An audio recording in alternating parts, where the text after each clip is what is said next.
Want to check if your iPhone has been hacked? In this video, I will guide you step by step on how to check if your iPhone is hacked. The first thing you want to do is open up settings. On your settings, you want to tap on battery.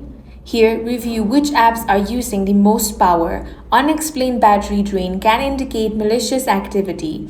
Next, you want to head over to cellular or mobile data and look for unusually high data usage by unfamiliar apps. Next, on your settings, you want to tap on General.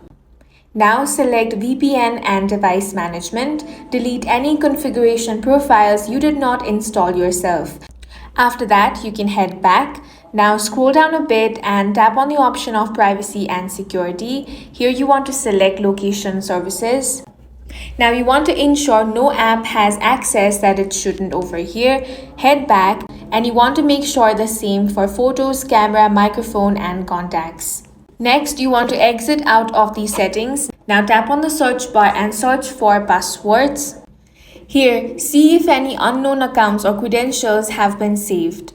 Now, head over to settings again, tap on your Apple ID name. Change your Apple ID password and enable two-factor authentication if you haven't done that already. If you notice any strange behavior like apps opening on their own, unexpected pop-ups, or setting changing, back up your data and perform a full reset by going into settings. Then tap General. Now scroll all the way down and select Transfer or Reset iPhone. Now select Erase all content and settings. After the reset, install only the apps and profiles you trust. And that's it for this video. If you found it useful, make sure to hit the like button and subscribe for more videos like this.